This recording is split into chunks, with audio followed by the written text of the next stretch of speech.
Shalom Uvracha. On va parler sur la paracha de Tzav. Tzav, 25e paracha de la Torah. Imaginez-vous ça. 25, c'est le paramètre de la lumière. Pourquoi? Parce que si on prend le 25e mot de la Torah, c'est quoi? C'est le mot or qui apparaît pour la première fois dans la Torah. Et c'est pour ça que la lumière, la fête des lumières, Apébèche de Toulouse de la lumière, c'est Hanouka. C'est le 25 qui se lève. Donc 25, c'est le paramètre de la lumière. Et pourquoi? Parce que là où il y a 5 mondes métaphysiques, et chacun, il a en détail tous les 5, donc on a en détail 5 fois 5, 25 mondes de lumière. Alors, quelle lumière elle a ici là-dedans? Dans cette paracha plus que les autres. Elle a ici un verset, avant tout. Voyons un peu le nombre de versets. Il a 97 versets, cette paracha. Et c'est quoi 97? C'est un nombre premier. Lequel? Le 26e nombre premier. Comme par hasard. On t'appelle en cause tout de suite la source de toutes les lumières, qui est le nom de Dieu 26. Ok. Combien de mots? Il a 1353 mots. Pourquoi 1353? Pour vous dire, regardez, 1353, c'est autre que 33 fois 41. C'est quoi 33 et 41? Wow, ça c'est un nom de Dieu de miséricorde. Regardez comment ça ressort. Le Harizal nous enseigne au Kabbalah que le nom de Dieu Elohim est la rigueur. Mais si tu prends les lettres avant Elohim, avant Aleph, il n'y a pas, ça ne s'allume pas, c'est Aleph. La dernière avant le même, c'est le même Sophie, même Ragil. Mais puisque c'est à la fin, on le remet. Avant Lamed, Chaf. Avant le He, Dalet. Avant le Yod, Tet. Eh bien, les lettres centrales, c'est 33. Chaf, Dalet, Tet, c'est un nom de Dieu de 33. Gal. Et c'est M. Le voilà, Gal, M. C'est-à-dire, quand elles sont, le centre, c'est le papa, et l'environnement, c'est la maman. Voilà donc que 33 plus 41, ça te fait quoi? C'est 74. Mais la multiplication 33 par 41, puisque le papa se multiplie avec la maman, en donnant des enfants, c'est 1353. C'est-à-dire quoi? Ici, on parle de ce nom divin qui est totalement de miséricorde, comme on vient de dire. Pourquoi? Parce qu'on a pris l'être avant. Avant, c'est miséricorde. Après, c'est rigueur. Alors, nous voyons, soit au niveau des versets, soit au niveau du nombre des mots, tout est exprimé en valeur de miséricorde. Et pourquoi miséricorde? Ici, on fait des corbanotes, on fait des charcuteries et tout ça pour offrir à Dieu tout ça. Vient un pasouk au milieu de tous ces corbanotes, et il te dit, Zot ha-Torah, voilà la Torah, la Ola, de expiatoire, la minha, ve la hatat, ve la hacham, ou la miloïm, ou zever hachéramim. Tous des différentes sortes de sacrifices. Tous ici. Il te dit, voilà, maintenant je te dis, je te les énumère un à un, et je te dis, voilà la Torah. Rashi, il s'arrête, il dit, regarde. Rashi, il te dit, une minute. Tu aurais dû dire, Zotahuka, tu dois dire, ça c'est la loi. Qu'est-ce que tu dis la Torah? Comment tu expliques ça? C'est Rashi qui te le dit. Alors il te pointe la pointe d'interrogation, il te pique. Réponds. Tu as une réponse? Non. Viens la Gemara et il te dit, Amar Rabba, il a dit Rabba, Dirtiv, c'est écrit, Zot ha-Torah, voilà la Torah. La Torah, et ainsi de suite, 2 points. Hein? Alors, qu'est-ce qu'il te dit? Kol ha'osek bat-Torah, tous ceux qui s'étudient la Torah, en tzarir, il n'a pas besoin, lo ola, velo minha, velo hatat, velo hacham. C'est-à-dire, il te dit, la Gemara Rabbi Abba, la ola, la hatat c'est la, lo hatat. La minha c'est la minha, lo la minha. La hacham, la hacham. C'est-à-dire, c'est le point. Je te dis non, je te dis pas pour. Ils te disent bien le contraire. C'est clair ou pas? C'est-à-dire quoi? Tu n'as pas besoin d'aucun sacrifice. Tu n'as qu'à étudier la Torah. Elle prime tous les sacrifices. En plein centre, c'est toute la Torah des Kohanim, tout le Sefer Vayikra qu'on avait vu, qui est écrit en 859 versets, en 44 790 lettres, ils sont tous sur les corbanotes, sur le service divin, et ici il vient annuler tout le Sefer en quelque sorte, de le Vayikra pour te dire, la Torah elle prime tout ça. Mais tu te rends compte de ça? Donc c'est le verset clé de tout le livre de Vayikra, oui. Où est-ce qu'il se trouve? À la 119e colonne de la Torah. Pourquoi 119? Parce que le nom de Adam se trouve dans tout le récit des 7 jours, codé 119 fois. C'est la création la plus élevée de toute la création universelle, parmi toutes les créatures. Alors c'est pour ça que Adam Rishon, il a dit, je donnerai 70 ans de ma vie à qui sera loué le Créateur.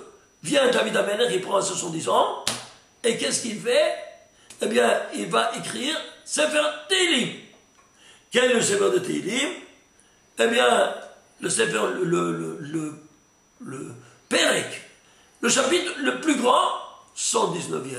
Il te le met là-bas sans rien te dire. Et comment il va le composer? En 176 versets. Pourquoi? Parce que c'est 8 fois 22. C'est-à-dire, il va prendre chaque lettre en initiale, il va mettre 8 versets. Et pourquoi 8 versets? Pour louer le Créateur le jour qu'il a fait le pacte en faisant son élection parmi toutes les créatures de la terre, à travers le Brit Mila. Alors, ce sera une symphonie à l'unisson de toutes les 22 lettres de l'alphabet qui vont commencer 8 versets en initiale de première lettre Aleph. Ensuite, du 9 à 16, c'est bête. Du 17e verset de Perek jusqu'au 24, c'est Gimel, ainsi de suite. Allez, vérifiez, vous allez voir.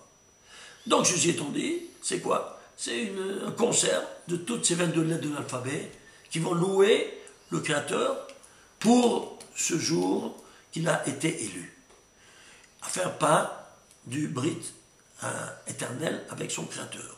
C'est pour ça que quand on va sur Bal Minna, après 120 ans, sur le tombeau de quelqu'un, quand on doit faire une prière, qu'est-ce qu'on prend? Quel Tehillim? Le 119e, en lisant par le nom du défunt, en prenant, s'il s'appelle Abraham, tu prends Aleph, et tu mets les 8 lettres. Bet, et 8 lettres. Eresh, et 8 lettres. Ainsi de suite, comme ça, tu loues, quoi donc, le défunt, qu'il a su sanctifier ce Brit Mila qu'il a eu, grâce à ça qu'il est maintenant au Gan Eden. Ceci étant dit, allons centraliser notre attention sur ce verset. Ce verset, la guématrie de ce verset, c'est 2764. C'est quoi 2764? C'est 4 fois 691. 691, c'est un nombre premier. Lequel? Le 126e. 126, c'est 3 fois 42. C'est-à-dire 4 fois 3 fois 42, c'est 12 fois 42. 12 fois le nom divin à travers lequel le monde a été créé. Que quoi? Que la Torah maintenant va louer à travers ton étude. Parce que tu vas agrandir son nom. Son nom, Shem HaMefourash. Et si tu veux l'avoir en d'autres termes, 24 fois 21, c'est la même valeur numérique. C'est quoi 24? Eh bien, le nom de 21, c'est le nom de Dieu et qui s'est dévoilé au buisson ardent, qui vaut 21. À Moshe Rabbeinu, qui est la miséricorde divine. Eh bien, 24, pourquoi 24? Parce qu'elle est présente, c'est le verbe être, qu'il est présent 24 heures sur 24 à te protéger quand toi tu étudies Yomam Valayla la Torah. Ce mot Yomam Valayla se trouve dans toute la Torah 32 fois, pas dans tout le Tanakh, pardon, dans tout le Tanakh. 32 fois. Pourquoi 32 fois?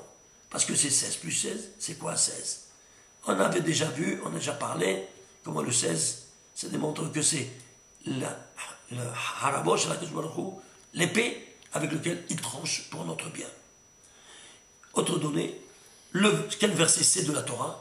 De Bereshit jusqu'à ce verset, c'est le 2914e verset de la Torah. C'est quoi 2914? Ça te démontre, c'est un paramètre de miséricorde.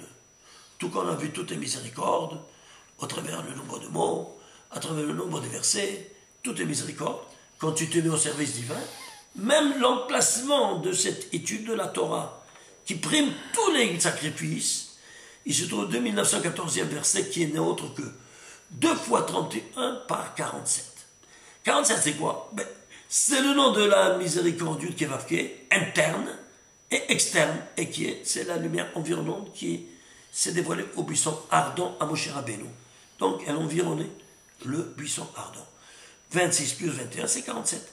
Pourquoi à 2 reprises? Parce que 31 c'est quelle? Elle, c'est la première des 13 midot de la Hamim. Et pourquoi à 2 reprises? Parce qu'il y a 2 dimensions de miséricorde divine. Une interne et l'autre externe. Cette multiplication de 2 fois 31 par 47, ça te donne exactement l'emplacement de ce Perek des Tehillim, de ce verset, de la Torah, qui parle sur l'importance de l'étude de la Torah qui prime tous les sacrifices. Et pourquoi? Parce que l'étude de la Torah, il tire un route de chesed, un fil de miséricorde et de bonté sur toute la journée pour celui qui étudie la nuit, en particulier la Torah. Ainsi nous dit Rabbi Shimon Yochai dans le Zohar. Ceci étant dit, qu'est-ce que nous voyons? Nous voyons ici que tout le paramètre, toute cette infrastructure de la Torah et des mitzvot, et des parachutes, et des versets, et des mots, et des lettres, elles sont toutes en reflet de quoi? De ce qu'elles expriment dans leur globalité. Et pour terminer, voyons un peu ça ce verset-là, c'est quoi? Dans quelle ligne de la Torah, imaginez-vous? Elle s'exprime, elle ouvre le Vezot à la 4973e ligne de la Torah. Et pourquoi? Parce que 4973 n'est autre qu'un nombre premier, lequel? Le 667e nombre premier. Or, 667, c'est un multiple de 2 nombres premiers. 23 fois 29. Qu'est-ce que te dévoile? La lumière du premier jour, qui a été écrit et réalisé au premier jour, en 52 mots. Ils sont 23 mots doubles et 29 mots qui apparaissent une seule fois. Eh bien, l'ensemble, ça te fait combien? C'est 52. Eh bien, ça te dit exactement quoi? Il se trouve à l'emplacement de la lumière spirituelle. Parce que la lumière que nous connaissons, la lumière matérielle, elle a été créée au 4e jour. On parle ici de la lumière du premier jour. Pourquoi? Parce que quand toi tu étudies la Torah, tu ne feras que voir la lumière du premier jour qui a été mise en Génisa est réservée que pour les tzadikim. La titre là-bas, mais quand toi tu étudies ici, tu vas pouvoir en jouir de cette lumière spirituelle du premier jour. Voilà, on comprend maintenant d'ici comment et pourquoi cette Torah, elle prime tous ces sacrifices de matérialité que tu amènes dans le Beth Amikdash. Parce que tu touches quoi? La spiritualité la plus intégrale, la plus élevée, qui est la lumière divine du premier jour. Shabbat Shalom, Ouvracha.